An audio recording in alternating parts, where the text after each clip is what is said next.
हिंदू मान्यताओं के अनुसार सोमवार का दिन भगवान शिव को समर्पित है। मान्यता है कि सोमवार व्रत करने वाले भक्तों के जीवन से हर कष्ट समाप्त हो जाते हैं और भगवान शिव की कृपा से उनकी सभी मनोकामनाएं पूरी होती है। सोमवार व्रत के दिन कथा पढ़ने और सुनने का विशेष महत्व होता है। तो चलिए इस वीडियो में आपको बताते हैं क्या है सोमवार व्रत की कथा। बहुत समय पहले की बात है। किसी शहर में एक साहूकार रहता था। वो शिवजी का बहुत बड़ा भक्त था और बड़ी श्रद्धा से हर सोमवार को शिवजी का व्रत करता था। हर सोमवार की शाम वो शिव मंदिर में जाकर दिया अवश्य जलाता था। उसकी अपार भक्ति को देख पार्वती माता बहुत प्रसन्न हुई और शिवजी से बोली कि ये साहूकार जिस मनोकामना से आपकी पूजा करता है उसे अवश्य पूरा करे।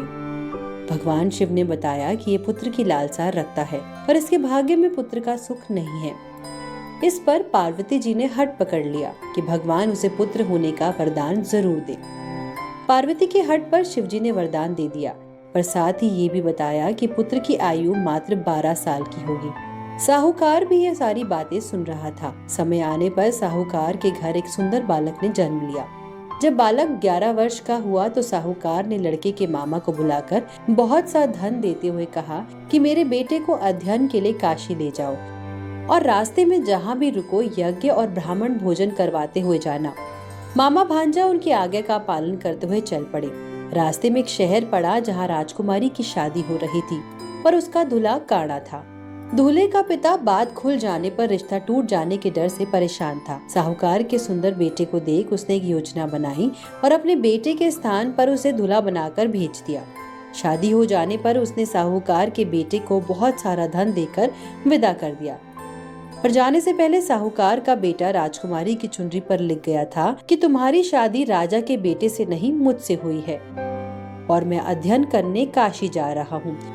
मैं वही हूँ जो हर शहर में यज्ञ और ब्राह्मण भोज करवाता हूँ।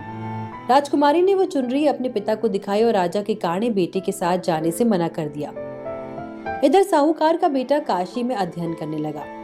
यहाँ भी मामा भांजे यज्ञ और ब्राह्मण भोज करवाते रहते थे। जिस दिन लड़के की आयु 12 वर्ष हुई उसकी तबीयत बिगड़ी और वो मर गया। मामा विलाप करने लगा और उसकी आवाज शिव पार्वती को सुनाई पड़ी। जब पार्वती ने देखा कि ये तो वही साहूकार का बेटा है तो वो वापस हट करने लगी कि ये भी आपका भक्त है, इसे जीवन दान दे नहीं तो इसके माता पिता तड़प तड़प कर मर जाएंगे। शिवजी ने उसे वापस जीवित कर दिया। लड़के को जीवन दान मिला देखकर मामा वापस यज्ञ और ब्राह्मण भोज कराता उसे लेकर घर चल पड़ा। रास्ते में वही राज्य पड़ा जहाँ की राजकुमारी से लड़के की शादी हुई थी। मामा भांजे के यज्ञ कराने से राजा उन्हें पहचान गए और बड़ी आव भगत के बाद ढेर सारा धन देकर उसे बेटी समेत विदा किया। अपने शहर आकर मामा ने लड़के को बाहर रोक दिया और सुखद समाचार देने घर चल पड़ा। घर आकर उसने देखा कि उसके बहन जीजा छत पर इस संकल्प के साथ बैठे हैं कि बेटा जीवित ना लौटा तो वहीं से कूदकर जान दे देंगे। मामा ने दोनों को पूरा हाल सुनाया। बेटे के साथ लक्ष्मी स्वरूपा बहू पाकर साहूकार और उसकी पत्नी अत्यंत प्रसन्न हुए और जीवन पर्यंत परिवार समेत सोमवार का व्रत कर सुख पाते रहे।